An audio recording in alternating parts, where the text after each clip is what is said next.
yang ada di rumah nih. Pernah nggak sholat istikharah ya, tapi tuh ada kesan lebih kepada pemaksaan. Ya Allah, kalau dia jodohku dekatkan, kalau bukan jodohku tolong paksakan dekatkan. Nah ini kan memaksakan nih. Nah ini akhirnya bagaimana coba Ustaz Syam, mohon izin penjelasannya. Yang baru-baru mempraktekkan salat sunat istikharah. Oh iya benar. Untuk menentukan pilihan jihan. Akhirnya ya. Iya. Ada nggak ada pilihan lain?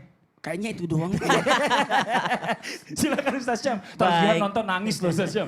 Ya, guruku Ustaz Maulana Habib Muhammad Mas Fadli serta guru-guru kami yang dimuliakan Allah Subhanahu wa taala. Bismillahirrahmanirrahim. Alhamdulillahirabbil alamin wassalatu wassalamu ala asyrafil anbiya'i wal mursalin sayyidina Muhammadin wa ala alihi wa sahbihi ajma'in. Asbahna wa asbahal mulku lillahi rabbil alamin. Subhanaka la ilma lana illa ma 'allamtana innaka antal alimul hakim. Rabbi shrah li sadri wa yassir li amri wahlul 'uqdatam min lisani yafqahu qawli. Waj'al li waziran min ahli amin amin amin ya rabbal alamin.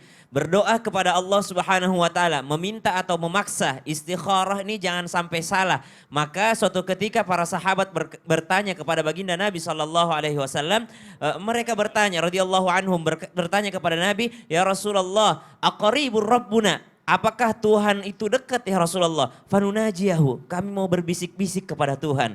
Au ba'idur rabbuna, atau apakah Tuhan itu jauh? Maka fanunadiyahu, kami mau berteriak, kami mau memanggil Tuhan itu ya Allah, ya Rasulullah. Maka jawabannya langsung dari Allah Subhanahu wa taala melalui lisan Rasulullah SAW, yakni ada firman yang turun melalui malaikat Jibril alaihi salam.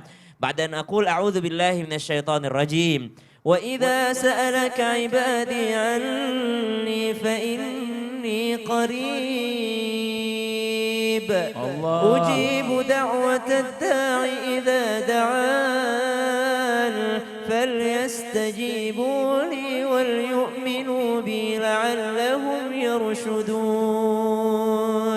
Kata Allah Subhanahu wa taala, ketika hambaku bertanya kepadamu Muhammad tentang aku, maka jawablah inni qarib, aku amatlah dekat. Jadi Allah itu sangat dekat. Kalau Allah sangat dekat, apa konsekuensinya? Apa efeknya kepada kita? Maka yang pertama, adab dalam berdoa, jangan berteriak-teriak kepada Allah Subhanahu wa taala seakan-akan Allah tidak mendengar.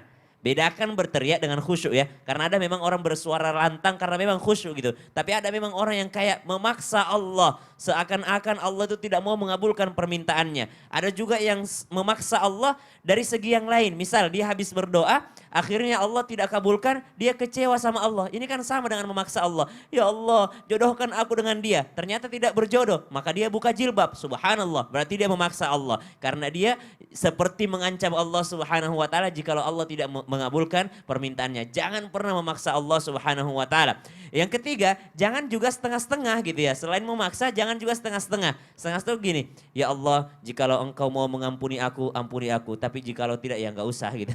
Jangan setengah-setengah. Ya Allah, masukkan aku ke surga kalau engkau mau. Jangan. Jadi minta surga kepada Allah Subhanahu wa taala. Minta petunjuk kepada Allah Subhanahu wa taala. Yang keempat, kata para ulama, usahakan berdoa itu jangan bertele-tele. Artinya gini, dia pengen sangat puitis dalam doanya, akhirnya salah. Ya Allah, engkaulah hambaku, akulah Tuhanmu. Kebalik jadinya kan. Ketika dia berdoa maka dia kebalik. Kenapa? Karena dia terlalu ingin puitis bahasanya. Terlalu ingin bersajak bahasanya. Akhirnya ada kesalahan dalam bahasanya. Maka berdoalah sesuai dengan apa yang kita inginkan. Terperinci yang kita inginkan. Lalu kita memberikan detailnya kepada Allah Subhanahu wa taala. Karena sungguh Allah senang untuk dimintai.